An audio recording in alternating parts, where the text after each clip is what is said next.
So now we want to get to Ask Kent. Unconventional hairstyles and age-appropriate TV shows. There are lots of things that parents deal with these days. And as I mentioned, our licensed family therapist, Kent Toussaint, joins us again this morning. Thanks so much for waking up with us and getting things going. So our first question, people have been sending in a lot of questions for us. A lot of parents need a little help these days.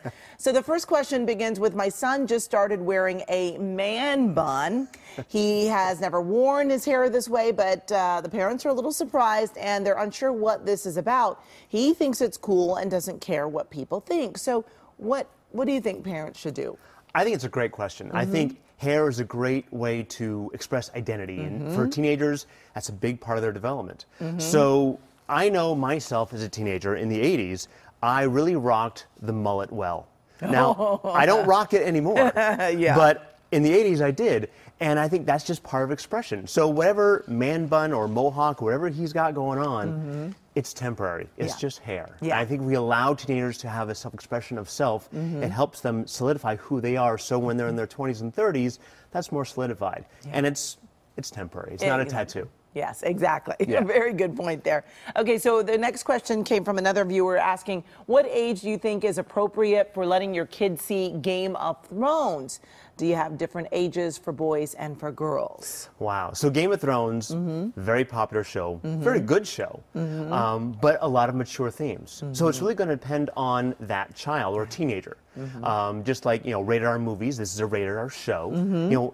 I think each parent has to decide, is my child mature enough to understand these themes? And if so, then I would recommend the parents and teenagers watch a show together. If the teenager can't watch a show with the parent, maybe they're not ready. Because if a parent and a child watch something like Game of Thrones together, they can start talking about these themes, these mature themes, and have a better understanding of how they relate to today's society. Even though it's about dragons and knights and all this stuff, there's a lot of very common themes that humans go through. Okay, and the next question is that some kids are told that therapy is only for crazy people and they refuse to come in out of fear of being labeled. What do you tell parents who want to bring their kids in for some therapy? So I know myself and my staff at Teen Therapy Center, we deal with this question a lot because there's a lot of stigma or misinformation about what therapy is. Therapy is not for crazy people. Hospitals are for crazy people. There you go. But therapy is really for people who just need a little more support. For example, if you wanted to improve your baseball skills, you would hire a pitching coach or a batting coach.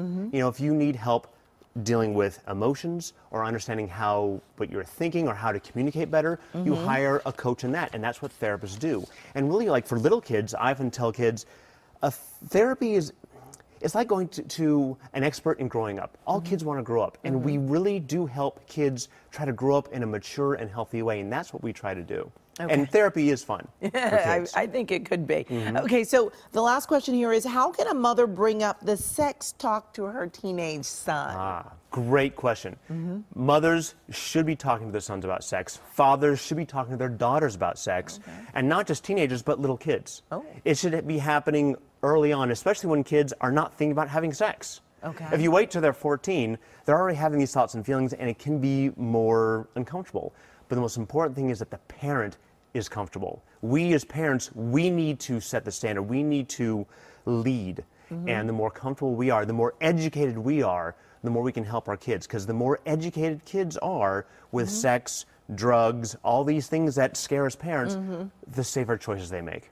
Okay. And tell me a little bit about Screenagers. What's this? So Screenagers is a documentary, and I'm with an association that's putting it on September 14th in Woodland Hills. And if you go to Facebook, it's Communities for Families, and you can find it there. And it's going to be a screening of how screens, video games, social media, TV affect our teenagers. And there's going to be a panel discussion. I'm one of the panel speakers. Teen Therapy Center is one of the sponsors, along with Jordan Strong Foundation and many other foundations as well. It's going to be a lot of fun. Okay, perfect. Thanks so much, Kent. Thank you. We appreciate it, and we appreciate all the questions that people are sending in. And if you want to ask Kent a question, just send an email to askkent@cbs.com. Thanks again, Kent. You're very appreciate welcome. it.